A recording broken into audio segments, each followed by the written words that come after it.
Hello बच्चों, कैसे हैं आप सब। मेरा नाम है आशीष पांडे। आप पढ़ रहे हैं द टॉपिक मास्टर अपने प्यारे से यूट्यूब चैनल पर। और आज हम बात करने वाले हैं खंड काव्य की। ये खंड काव्य हर साल आपके बोर्ड एग्जाम में 3 नंबर का पूछा जाता है और बहुत सारे बच्चे इस छोटे से टॉपिक को भी गलत करके चले आते हैं, क्योंकि जब ये आपके बोर्ड एग्जाम में आता है तो बहुत सारे खंड काव्य आते हैं, उनमें से किसी एक खंड काव्य को करना होता है। तो बच्चा डाउट में कोई भी एक खंड काव्य करके चला आता है जो उसे समझ में आता है, ठीक है ना। बट ऐसा होता नहीं है। ये जो खंड काव्य होते हैं, ये जो खंड काव्य है ना बालक, ये आपके जिले वाइज होते हैं, यानी जिले के अकॉर्डिंग आप किस जिले से बिलोंग करते हैं उसी के अकॉर्डिंग आपको खंड काव्य को करना होता है। मन मौजी वहां पे नहीं करनी कि कोई सभी खंड काव्य करके आ जाएं। कैसे क्वेश्चन आते मैं आपको दिखाना चाहूंगा। ये आपके बोर्ड एग्जाम का एक क्वेश्चन मैंने लिया है, जो कि आपको मैंने पहले ही बता दिया था तक कि ये 3 मार्क्स में पूछा जाने वाला क्वेश्चन है और ये आपका क्वेश्चन नंबर 5 होता है।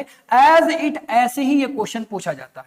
अगर आप इस क्वेश्चन को देखेंगे तो इनमें से कोई एक ही खंड काव्य आपको करना है। वो चाहे आप मुक्ति दूत कर लें, चाहे ज्योति जवाहर कर लें, या मेवाड़ मुकुट कर लें, या अग्र पूजा कर लें, सुभाष जय सुभाष कर लें, मातृभूमि के लिए कर लें, कर्ण कर लें, कर्मवीर कर लें, या तुमुल कर लें।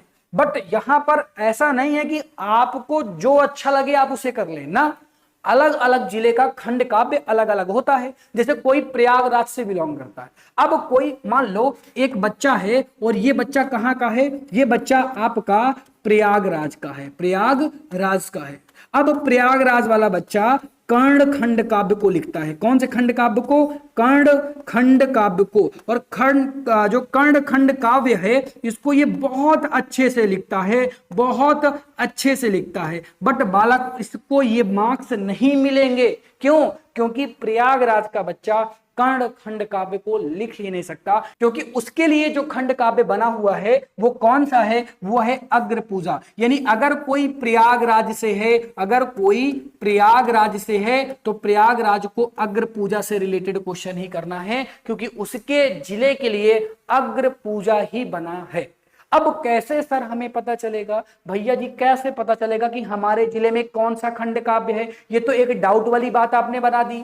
हमने तो कर्ण को याद कर लिया था, कर्ण की स्टोरी हमने कई बार पढ़ी और लिखी है, इसलिए कर्ण हमें इजी लगता था। तो बालक कर्ण प्रयागराज का बच्चा नहीं लिख सकता, या हर जगह का बच्चा कर्ण खंड काव्य को लिख ही नहीं सकता, क्योंकि अलग अलग जिले में अलग अलग खंड काव्य होते हैं। कैसे पता चलेगा? आओ मैं आपको बताता हूं कि कैसे पता चलेगा। आपको कमेंट करनी है कि आप कौन से जिले से बिलोंग करते हैं, आप कौन से जिले से इस लेक्चर को अटेंड कर रहे हैं। अभी के लिए मैं आपको बताता हूं कि जैसे मैंने अभी आपको बताया कि अग्र पूजा जो है वो इलाहाबाद यानी प्रयागराज के लिए है, या कोई बच्चा आजमगढ़ से हो, या कोई बच्चा मथुरा से हो। इनमें से कोई भी बच्चा खंड काव्य लिख सकता है। किसका? अग्र पूजा वाला।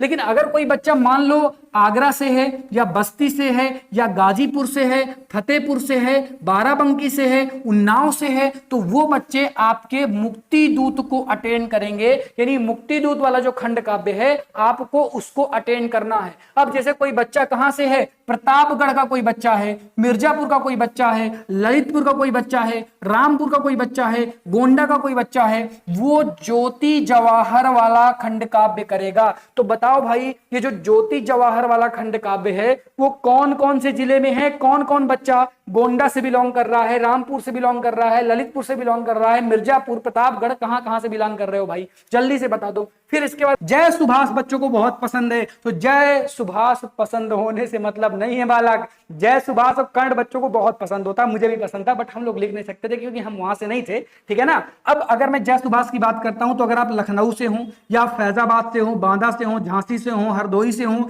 या फिर सहारनपुर से हो, तो आप फिर जय सुभाष को अटेंड कर सकते हैं। ऐसे ही आप 6, 7, 8 और 9 के खंड काव्य देख लें कि किस जिले में कौन सा खंड काव्य है, आपके जिले में कौन सा खंड काव्य है। उसी खंड काव्य को अगर आप मेरठ में हैं तो फिर आप कर्मवीर भरत को ही अटेंड करेंगे, आपको दूसरे खंड काव्य की तरफ नहीं जाना। नहीं, ये जो मिलने वाले आपके 3 मार्क्स का क्वेश्चन है, बालक ये कितने मार्क्स का, 3 मार्क्स का क्वेश्चन है और छोटी सी स्टोरी लिखनी पड़ती है, वो भी गलत हो जाएगी। तो आई होप ये चीज आपको समझ में आ गई होगी, जो मैंने आपको बताया ये पूरी की पूरी कहानी समझ में आ गई होगी, स्क्रीनशॉट आपने ले लिया होगा। इसके बाद भी कोई कंफ्यूजन है तो आप कमेंट करेंगे कि मैं इस जिले से बिलोंग करता हूं सर, भैया मेरे में कौन सा खंड काव्य आएगा, मैं आपका रिप्लाई जरूर करूंगा।